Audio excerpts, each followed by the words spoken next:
This article is part of a directory, Georgie and Mandy's First Marriage. Release date, cast, story, and everything we know about the young Sheldon spinoff. In an unexpected twist, young Sheldon's most controversial character is returning in Georgie and Mandy's First Marriage. Like The Big Bang Theory, its prequel didn't really have a clear villain. Everyone was given their time under the spotlight, and while some of them were prone to make mistakes or behave badly, each character had their redeeming moment at the end of the day. That said, some players proved to be more divisive, especially as their actions impacted the overall state of the Cooper family. Intriguingly, one of them is expected to join CBS Georgie and Mandy's First Marriage.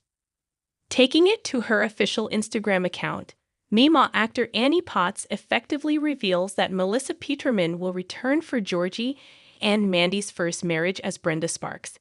Check out the image below. In the image, Potts is seen hanging out with Rachel Bay Jones, who plays Mandy's mother, Audrey McAllister, and Peterman. She shares additional context in the caption, writing that they took the photo while they were on a break filming Georgie and Mandy's First Marriage, and were hanging out at Warner Bros. Rose Garden. Why Brenda Sparks returns in Georgie and Mandy's First Marriage. Brenda is still Mary and Missy's neighbor in Medford. The bigger problem came when the prequel floated the idea of George and Brenda having an affair, sticking to Sheldon's story about his dad being unfaithful in The Big Bang Theory. Officially, only 3 characters from young Sheldon are set to return for the follow-up series outside its lead stars. Mima and Mary are in the pilot, although Zoe Perry wasn't in the Georgie and Mandy's First Marriage live filming. Subsequently, Reagan Revord will reprise her role as Missy in Episode 2.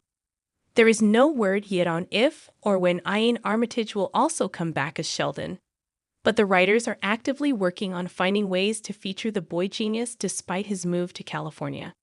In any case, all of these characters have clear reasons to return, but not Brenda. Sheldon's family had a complicated relationship with Brenda. Initially, she was extremely judgmental of Mary and how she was raising Sheldon. The bigger problem came when the prequel floated the idea of George and Brenda having an affair, sticking to Sheldon's story about his dad being unfaithful in The Big Bang Theory. Eventually, young Sheldon retconned George's cheating scandal, somehow fixing her relationship with Mary. This could be the reason for her return, as she helped the family get over George's death. She may have closely watched Mary quietly deal with her grief, prompting her to reach out to Georgie. Assuming that this is the case, then the pilot for Georgie and Mandy's First Marriage can function as an epilogue to young Sheldon, as it continues to tackle the aftermath of George's death. It's interesting how the show will handle a more dramatic storyline, especially as it shifts to a multi-cam setup. However, it only makes sense that it acknowledges what happened to the Coopers, as it's essentially a spin-off sequel.